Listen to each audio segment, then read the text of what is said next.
this work? Hi, I'm Tamara Weiss, and I wanted to just thank Sue Ellen Lazarus for having us and including us in this extraordinary lineup of outstanding authors, books. It's been an incredible weekend, so thank you, Sue Ellen. And I think after that introduction, you probably know why we're here. It's because of Vineyard folk like these people that are up here right now, and many of you who are in the audience as well. There's something very magical about this island. You're all here because you probably feel it also. And this is a critical time in the history of the Vineyard. We are faced with a lot of issues, including a really serious housing crisis that's going on from Aquinnah to Chappaquiddick. And one of the things that we were interested in exploring is what is happening with the next generation of creatives and artists on Martha's Vineyard. And that's just one of the things that we're looking at, but it's a celebration of all of these really talented people.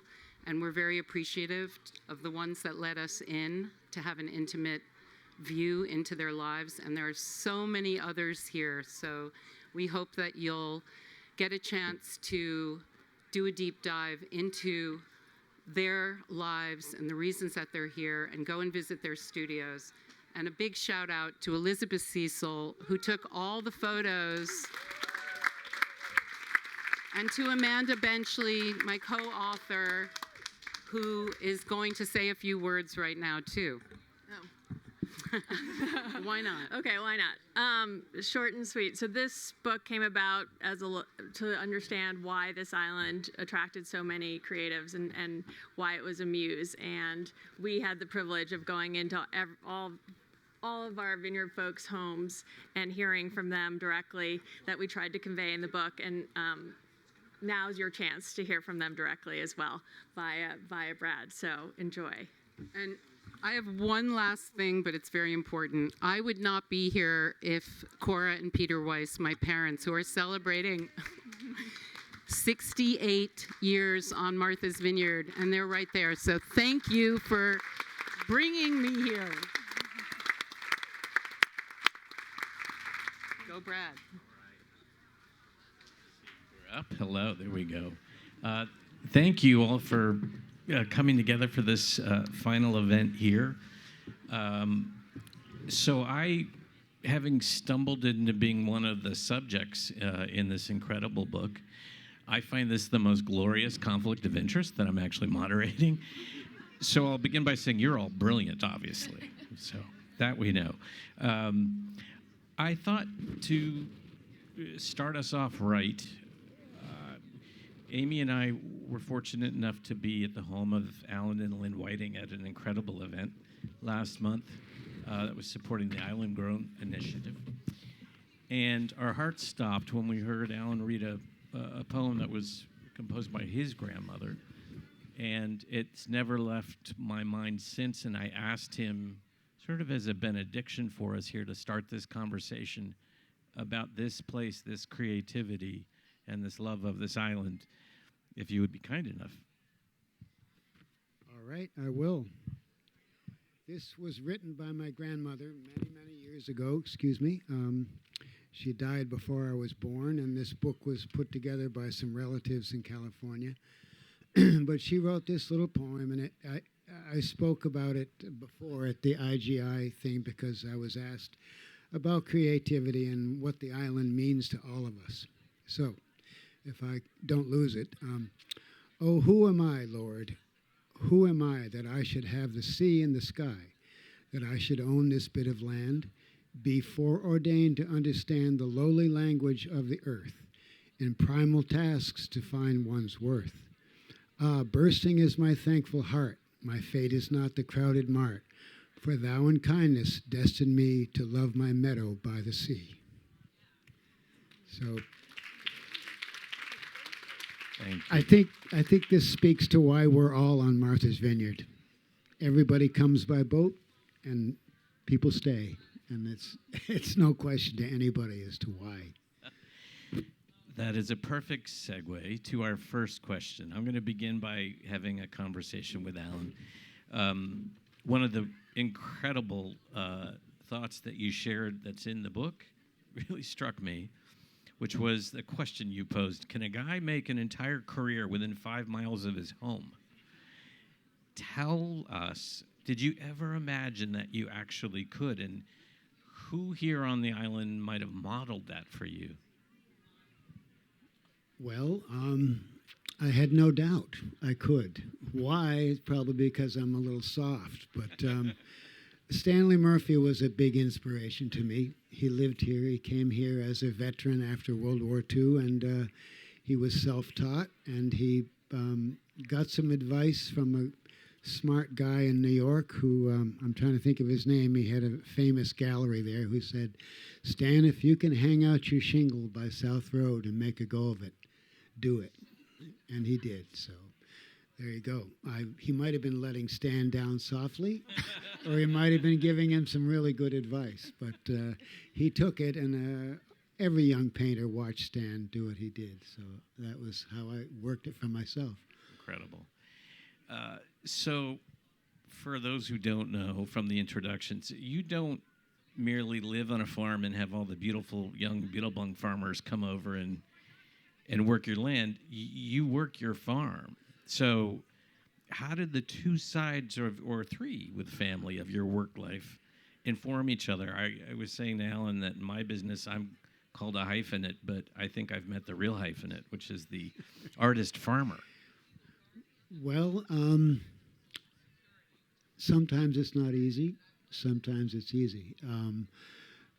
Because I always loved landscape, and that's what I do, my farm is I'm looking all the time, and it feeds me, and it's hard sometimes. I get tired, but it was a choice. Do you want to keep this 60 acres and keep it going, or do you want to sell it? And I have a family. It's not just me. My brother and sister help, and the kids help, and my lovely wife, Lynn, keeps me standing up. So we do the best we can. But we're sort of, the gray barn after 6 generations, which means there's not much money. There's a lot of hard work. And as I said to Brad today, sometimes when I'm working on the farm, I say, geez, if I didn't paint, maybe I could get more done here. Sometimes when I'm painting, I say, if you didn't paint, you could maybe fix that barn a little better. So it's a choice you make, and it hasn't been a hard one. It's filled my life, and I'm very, very grateful. And is there a seasonality to that balance? Yeah, summer's awful. People. I bump into good friends and they say, "Are you painting like crazy?" And I say, "Yeah, like crazy." It's hard. The summer is a very busy time, but without summer, I'm not sure where any of us would be. My audience has come to me, and you can't ask for more than that. Beautiful. Again, what's beautifully laid out in the book, Amy and I were fortunate enough just this late morning to go and spend time with Alan. His home is his gallery. The paintings are throughout the home, and Amy and I were musing afterwards about how each benefits from that. The art feels like it's part of life already, even as you're looking at it. So it's such a genius setup. I asked Alan a question this morning, and he shared something with me, and this feeds into this notion of community. And I was asking him what balance of sort of heading out doing plein air work versus, opening the back door and painting these incredible landscapes from home. And he was saying that at the moment a little less, because he had a friend who for a solid 8 years sounds like they would kind of like push each other into heading out and doing that work. And I'm curious, in my business, and I'm going to destroy the quote, but Hitchcock famously was asked about what he thinks of some of his other friends who were directors, and he said, well, I don't know any. And that's very much true for many filmmakers. We do not get to, whether it's competition, isolation, the work, we don't get to mingle with, learn from, get inspired by other filmmakers. And so I'm so curious, especially looking toward that next generation too.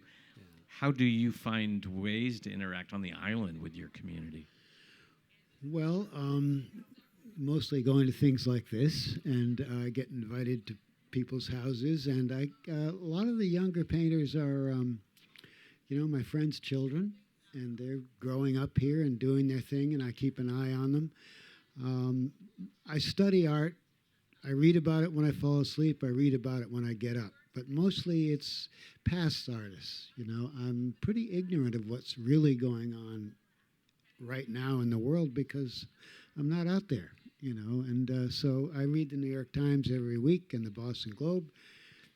And I don't see much. It excites me. But that's just me. I'm here. But I don't know. It's a wonderful community. And the support. You said about my house, which is very nice, but I have had every advantage that anybody could have. You want to have a gallery and a place to live? Here it is. You want something to paint? Here it is. You want an island that full of people who are here because they love the landscape? Here it is. Go to it. And I'm lucky. I'm here because people like what I do. If they didn't, I wouldn't be here. So I'm very proud to be here, and I'm very thankful. Beautiful, beautiful. Last question for Alan, and this is my just completely drafting off of this brilliant section of the book with these incredible pictures that are, anyway, you'll see in the book. But the question is, and Tamara, you call it a power spot. Essentially, for each of you, I'll ask this question, but if there's a particular location from which you just draw, it's your battery creatively, it's that place to just find peace, it's whatever that is. You may have more than one, but is there one that comes to mind? Well, mostly it's family property. When I first started painting, I was very romantically involved. I got out of art school, and everyone went to Soho, and I came directly to Quansu, which is a place I love. And as I said in my book, I think I paint these apple trees on the part of the family farm, and I don't paint them because my grandmother planted them, but because she did plant them, they mean a little more somewhere along the line.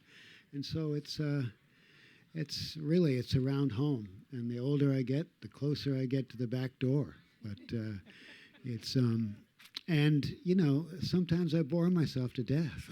I've got to get out and go to Squibnocket again because there's an awful lot of beautiful, beautiful places here. And I don't aim to copy them. They're not my beach. They're not my lighthouse. It's just, I just try to bring home a postcard for which will remind me forever where I was and when I did it. So it's, again, I'm just lucky that I have this beautiful place to work from. Beautiful. Yeah. Thank you. All right, Mike is up. He's up. Thank you.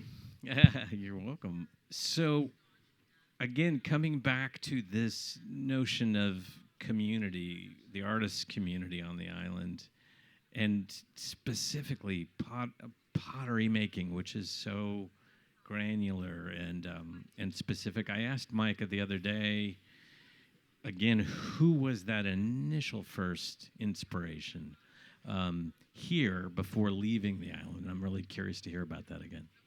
Yeah, well, there's a few, but as far as having a business doing art, Alan is definitely one that I thought about and looked at and used to go to the openings a few times, and that's sort of been inspiring as far to how to just have a business like from a home in West Tisbury, which is what I do. I have my home and my studio and gallery all in one place, and people come.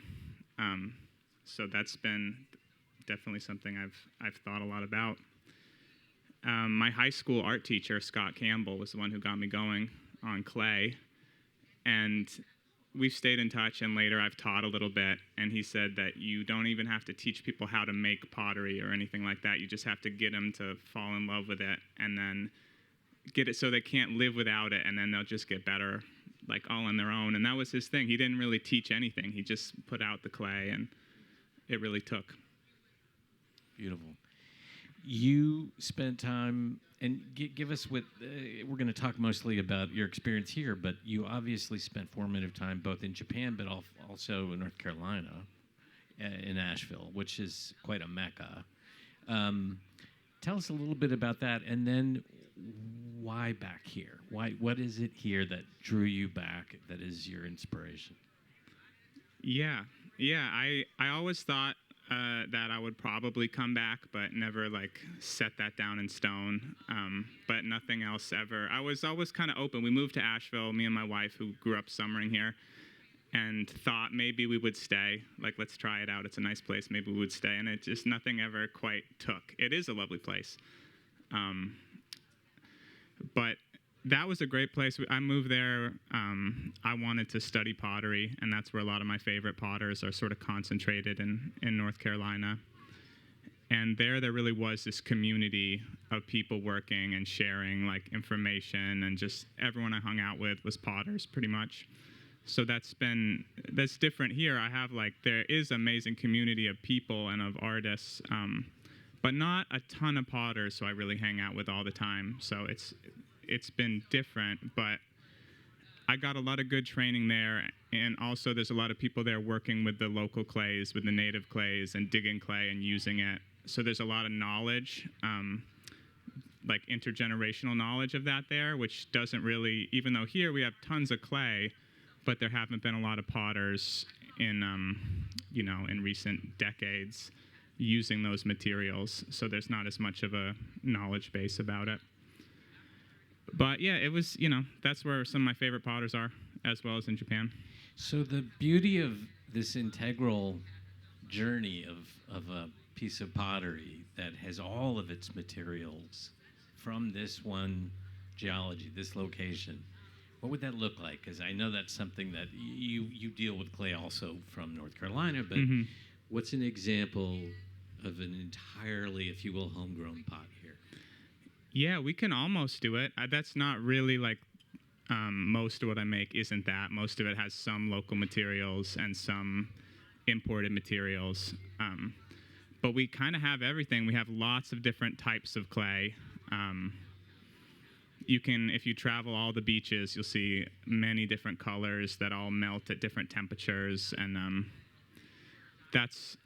there's a lot of ceramic history from the Wampanoags and Aquina, and then there's the Brickyard and Showmark, and there's different eras of people using the clay. But all the glaze materials that we need pretty much can come from here. Wood ash from the wood stove is a big glaze material. The seashells can be a glaze material crushed up. So I've made a couple little pots just pretty much with island materials, just to sort of for fun. But that's sort of a dream. Someday we could have a group of work that's pretty much all from here. Again, too, for anybody who's going to be on island continuing, if you haven't been to Micah Studio, you have to. You owe it to yourselves. Just the sheer patina of the work it's really incredible. Tell us a little bit, again, back to this notion of community. Tell us a little bit about your new wood fire kiln and what your hope is for that, both in terms of what's different from your gas kiln, but also community. Yeah, sure. So I just am finishing up building a big kiln. What got me really hooked on pottery was firing these big wood-burning kilns, and everybody stays up all night for days, and you're all splitting wood and working hard and working together. Before I left North Carolina, I got to take down a kiln that someone had to move. So this was a place called East Fork Pottery. Their kiln was coming down, and so I shipped a tractor-trailer load of bricks up to here. And they've been sitting in the yard for 5 years, and then this year we finally put it all together. But it takes a community to fire it, and potters all kind of it's like directors. Everyone hangs out in their own place. There's not much call to come together. So this, like, part of the idea is that it forces people together and gets people excited about doing something as a group. And then the fire, it has its own aesthetic influence, so that's something exciting. But we'll see. We'll see. It's just been a lot of work.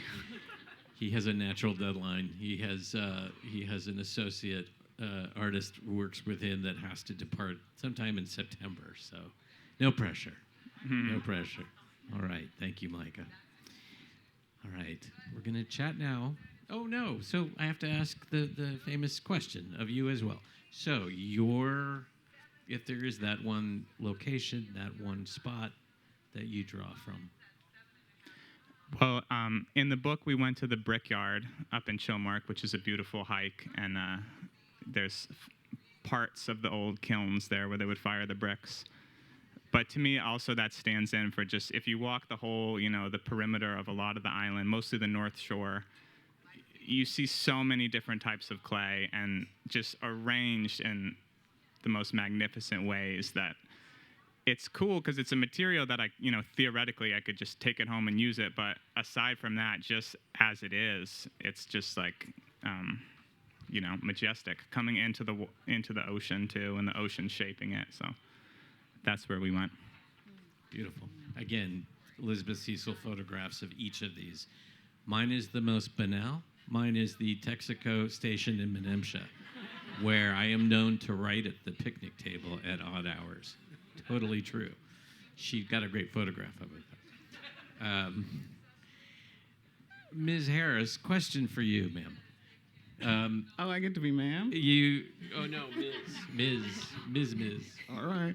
Amy will slap me for you, so don't worry.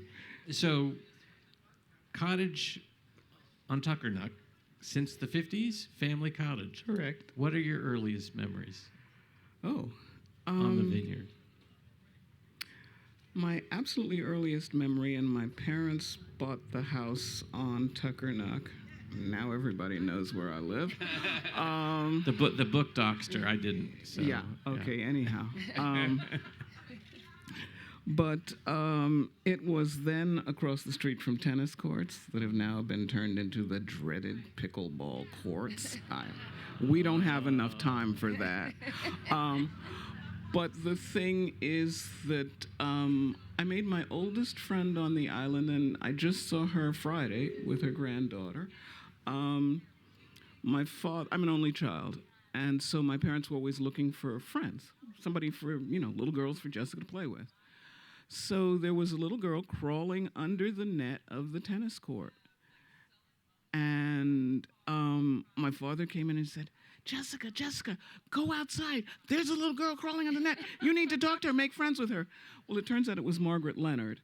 And anybody who's been on the island for a while knows the Leonard family. Her brother Paul was the postmaster for Oak Bluffs. Her brother Richard was the head of the Vineyard, at that point, Co-op Bank. And I have known Margaret since we were both 9, because I've been coming to the island. Eve got me by maybe 2 years in terms of longevity, but I've been coming for 66 years. So every summer. Incredible. So in terms of, because the descriptors between culinary historian and historian, there's an interesting detail left out. There's a suggestion of 50 years of instruction. Yeah, well. And tell us what variety of instruction. I said, well, what was she teaching? I started out teaching French. I was in college a French major. My undergraduate degree is in French. My doctoral thesis was on the French-speaking theater of Senegal. So it's somewhere between French and theater. I started out teaching French for about 7 years, and then after teaching French, moved into teaching English. So I taught English composition, basically, for the remaining 43 years until it was time to go. So how did your particular passions coalesce into writing about food? Well, there's now something that kids call a side hustle. So basically, writing journalism was my side hustle. I used to write. I used to write about, well, I've been told I am the first African American woman to vote for the Tonys. I was a theater critic in the 70s. I wrote all kinds of what they used to call back of the book stuff. So I've written about food, I've written about wine, I've written about theater, I've written about books, I've done all of that. And after I'd written my doctoral dissertation, I, for reasons way too complex to go into now, had an agent who said, okay, what do you want to do now? And that was back in the early 80s. And so it was like, okay, I guess I will, maybe I'll write a book. She said, what kind of book? Oh, I don't know, maybe cookbook. And back then, you could sell a book for, not a lot of money, but you could sell a book. So she came back and said, okay, we sold that book. And it was a book called Hot Stuff, a cookbook in praise of the piquant. And it came out in 1985, before so many people were born. It's ridiculous. But then it sold well enough that they said, okay, we'd like a second book from you. What would you like to do? Well, by that time, the back of the book journalism had led me to being the travel editor for Essence Magazine. And so as travel editor for Essence Magazine, I got to travel much of what is now called the African diaspora, the African Atlantic world, and my mouth started putting things together. So it was like, that tastes like something I had over there 3 weeks ago, 4 months ago, whatever. And so the second book was called Iron Pots and Wooden Spoons, Africa's Gifts to New World Cooking. I have subsequently learned that it was not the iron pots, certainly, nor the wooden spoons, but the African gifts to the cooking of the hemisphere are legion, and pretty much that's what I've been writing about ever since. I'm a one-trick pony. With some James Beard awards. That's what happens. So here's the awful question for you. You have a friend who's never been to the Vineyard. If you want to help them understand food on the Vineyard, what are a couple of spots, 2-3 spots, where are you going to send them?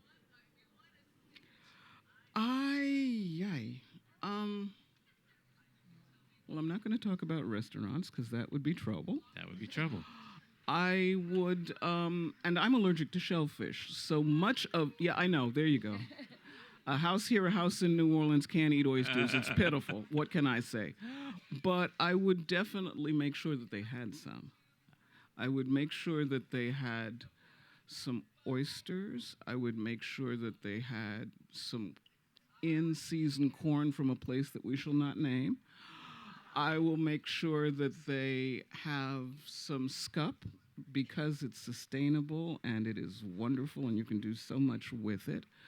I would make sure that they had a magnificent salad with island-grown greens from several places. Possibly I would have to take them to my house and then just set up a table, cook for them. I do a centerpiece with flowers from Krishana Collins. I would do antique china and pottery from both the antique shops and, the crazy secondhand stores that doesn't match but that expresses the island. I would have the Harlequinware plates that were actually in the house when we bought the house. What people don't realize is back in the 50s, when you bought a house on the Vineyard, it came furnished. And furnished. So that when my parents bought the house, there were like 2 massive beds in each of the very small cottage bedrooms, and old enough so that it was before Jackie Kennedy did the White House tour.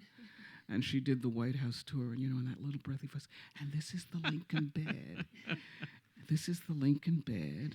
And my mother, my father, and I looked at each other and went, whoops, because it had gone to the dump. So,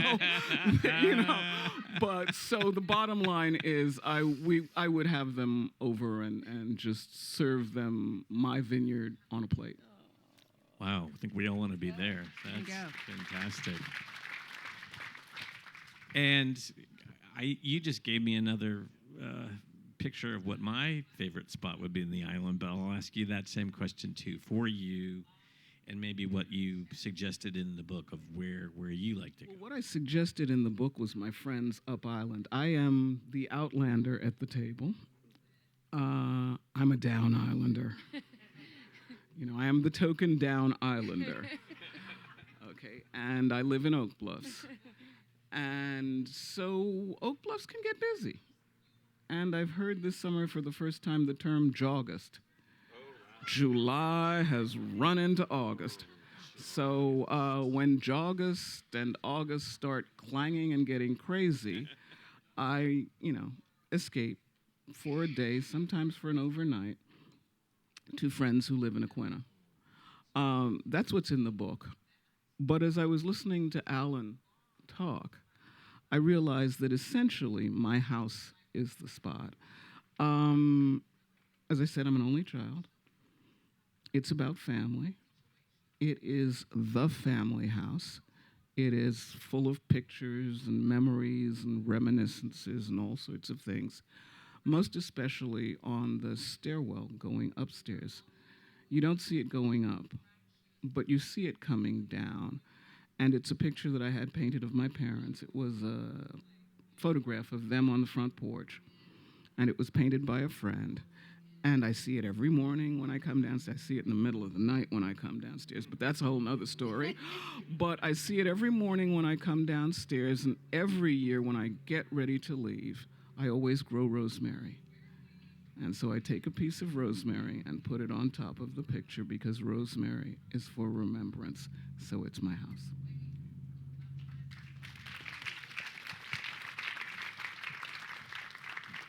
I also love the detail in the book where one writes is so, and I love that idea of the command center, of this spot looking out your front door. Love that.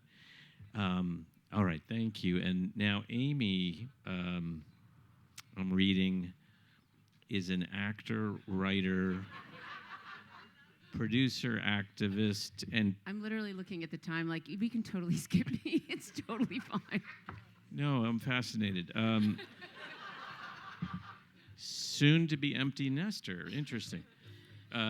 Hails from Glastonbury, Connecticut, and now, yes, is a part-time resident in West Tisbury. And she'll mark these past 25 years. So is it true that your husband wooed you by reciting the entire Chappie Ferry scene from Jaws word for word the first time you came to the island with him? Yeah, fortunately he was really cute, because otherwise that would have been a bummer. No, I'm just kidding. Yeah, my husband, Brad, saw the movie Jaws when he was 11 out in Los Angeles, and he said, I want to do that for a living, and I want to go to that place.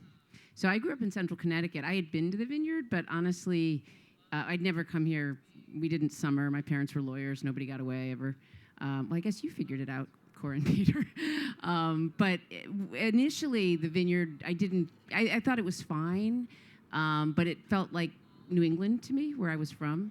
But the longer I was in California, the more special it got. And the Vineyard itself, I didn't know. So that's what you gave to me. Thank you. It was a deal breaker, too. Because as we got close, I remember worrying, thinking, God, if she doesn't love the Vineyard, we're going to have a problem. And she shared with me that particularly a teaching engagement at the Yard here in Chilmark was something that actually predated me, and that gave me great hope. So tell us a little bit about that, and also just where your creativity takes root on the island. Well, first of all, thank you to Tamara and Amanda and Elizabeth for putting me in touch with these people. I mean, really, it's really, a friend of mine, Dave Zabowski, who Tamara knows, he really talks about being a creative. And I believe that's true, and that it's just sort of, whether it's a beautiful salad or a pot or a family or whatever, it's a way of being, which is creating your experience and looking at it creatively. So, and I loved, Micah, what you said about your pottery teacher, just that have people fall in love with the thing, and then they'll just want to do it, and that's certainly what's happened to me. I can't hear my own voice in a city. I've never been a city mouse. I've spent very little time in New York. I grew up in suburban Connecticut, which wasn't great, but it was more like this than not. I get stimulated by other people in a city, but I cannot hear my own creative voice. And I need literally the ground, to just know what I think, know what I feel. So I think for me, when I come here, I know what I want to do, and then I take it out to the marketplace, that's out there. But this is where the source is, and I think it is because it's land.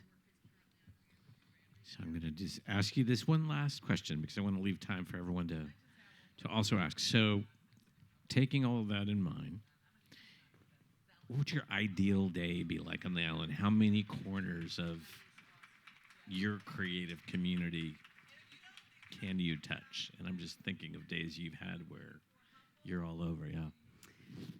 Yeah, I mean, I feel like today's pretty good, actually. I mean, because I got to go to the beach, right? So I also was thinking about that thing, in yoga, they say it's not really the physical thing as much as like getting all the yayas out of your body so you can sit and concentrate.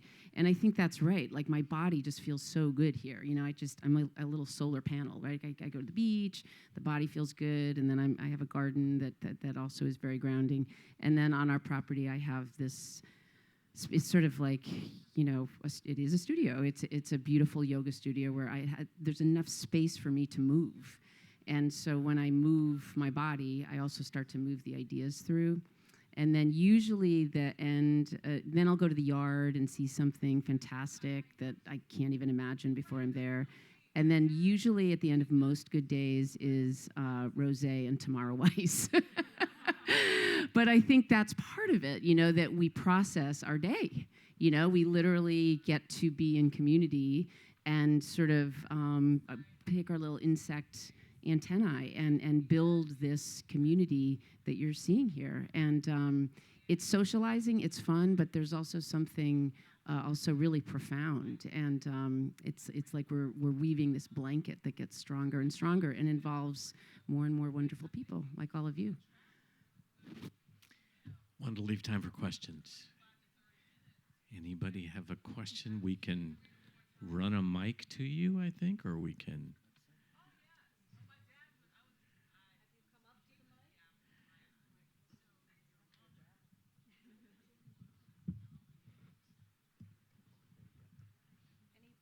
Anybody have a question for this panel?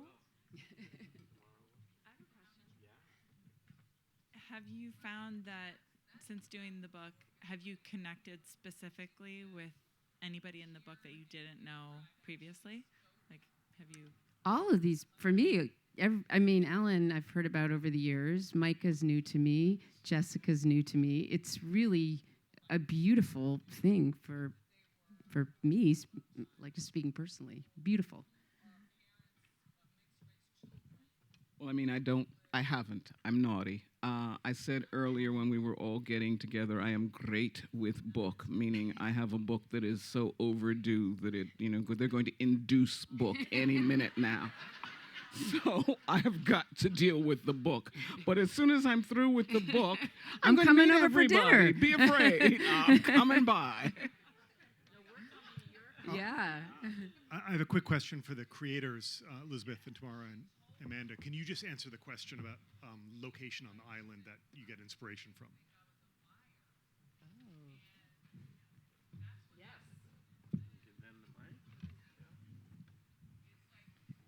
I don't know where you are.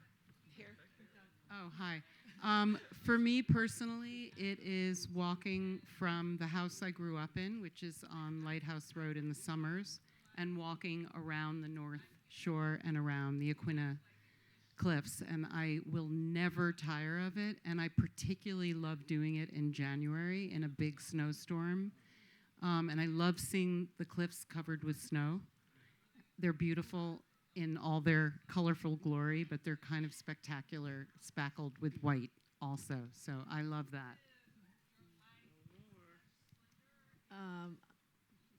Jessica, I'm also Down Islander, just solidarity. And I live in Katama, and it's Katama Bay Road is my morning walk.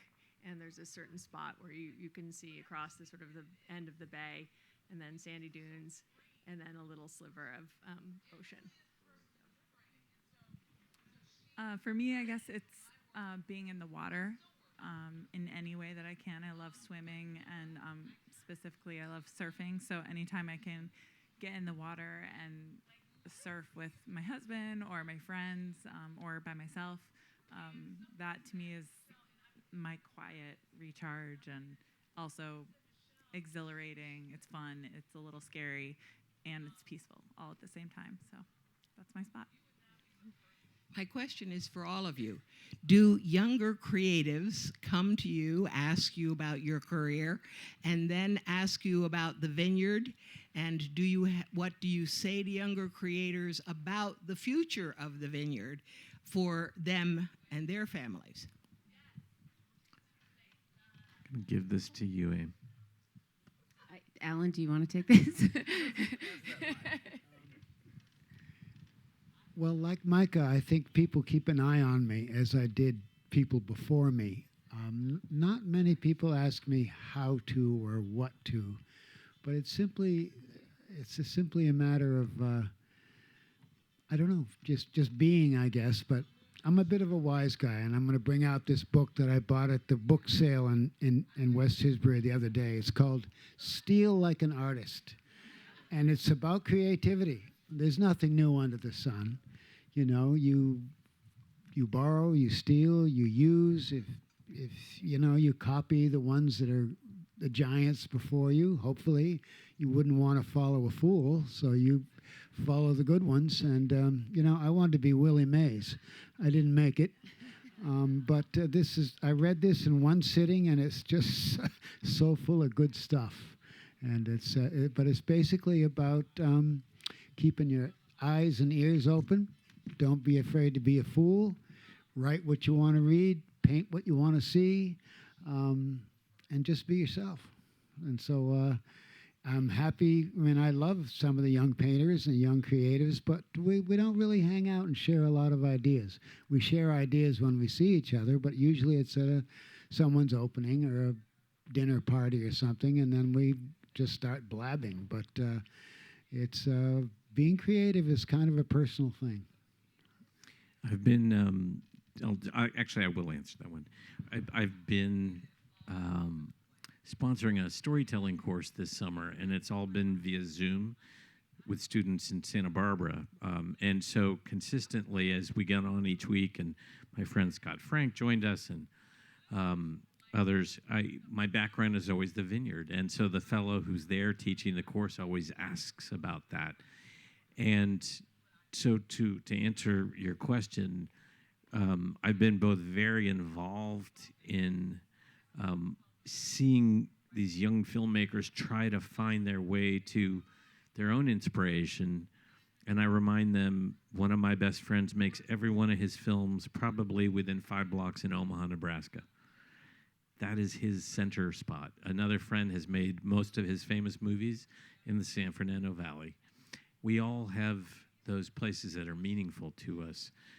I think for younger artists coming here, as we know, that's a challenge now in terms of cost.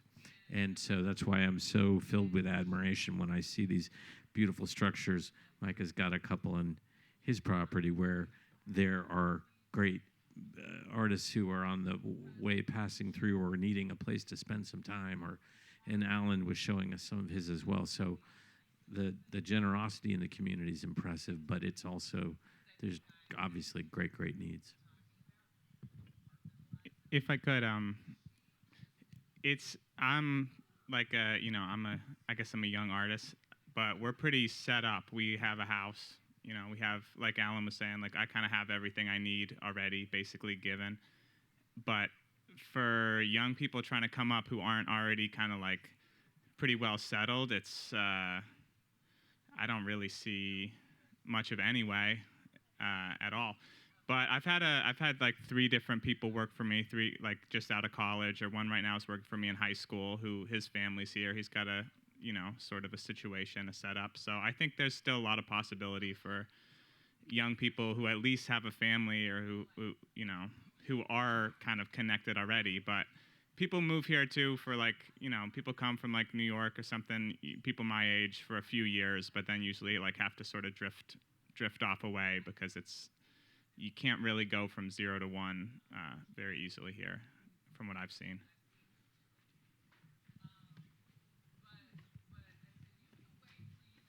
Tamara and your colleagues, thank you very much for your creativity in pulling together this project and bringing these people together and to us. I have a question from Mr. Whiting. If there was no resource constraint for time or money, and thinking of Stanley Murphy and thinking of his murals at the Catherine Cornell Theater in Vineyard Haven, is there anything that you've had off to the side or a back burner that you might pursue?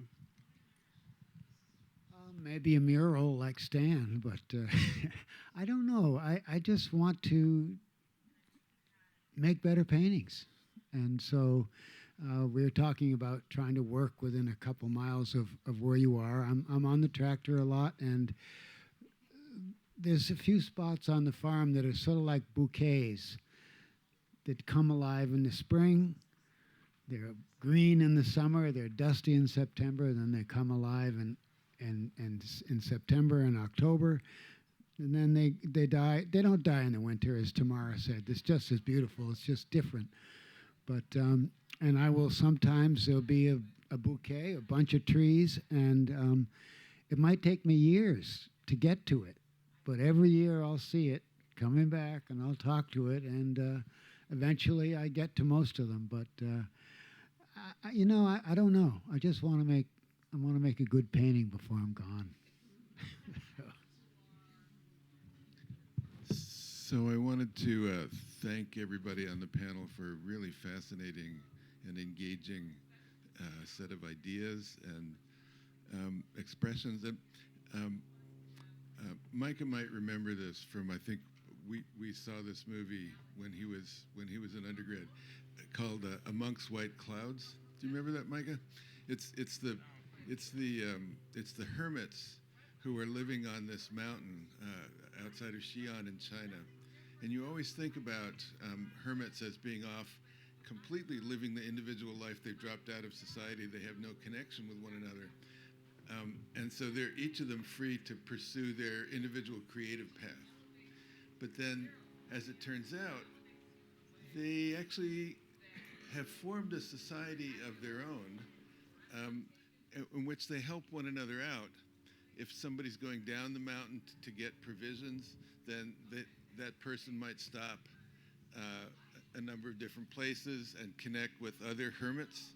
And so, as it turns out, this society has been built up of hermits on this side of this mountain outside of Xi'an in China.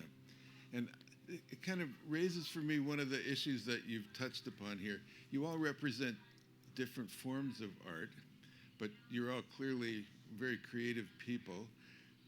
What's the balance between your need for individual creative time and forming a sense of community, a community that maybe your arts are so different that you can't support one another, but maybe you can? And what's the balance between the need for individual creative time and the support of a community of artists?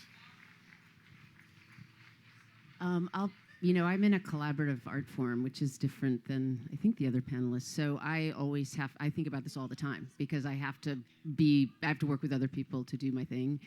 But the first thing that comes to mind when you said that is it's just a way of being, right? And so it's being here on the Vineyard. If I say, like, I have this swag, I kind of want to do this story with some puppets, and do you know anybody that plays a saxophone? It's like, usually I'll find it. And people will never say, like, oh, how much does it cost, or do I get paid? Or the first impulse is like, that sounds cool. I kind of, when I look at your beautiful community kiln, it's like, oh, let's have some music. I don't know, maybe somebody it's just a way of being and contributing, right? So the way that other people might, make a beautiful souffle or whatever, there's a way. My contribution is my saying yes to your idea and whatever creativity I bring to it. So, and then it's like, all right, I gotta knock out this play and buy, like you. It's like I gotta go because I can't drink rosé for a week. But I think more what I get from being here is it's just a commonality of the support and the celebration and the need to create. And for those of us that grew, my parents were wonderful. However, when I said, I think I want to be an actress, it was like, the first thing was worry. And in this community, the first thing, if you have a creative impulse, is like, that's cool. What are we going to do? I'm going to bring it back to the Texaco station at Menemsha. Quite seriously, because actually it's interesting, that tension between one's own individual art and I have moments where I need to cordon it off, and at the same time, the Vineyard becomes my coffee shop. And that's why I park myself at that picnic bench, is that I get to have life in front of me. I get to see the people who've just come in for vacation. If it's fall, I get to see the buoy that's out there alone, and that's feeding me, but it is still selfish time. It's me working. And so I think your own internal clock tells you when to kind of close the doors, but still be near life here. Jessica's like, I have to close the door. I am great with book.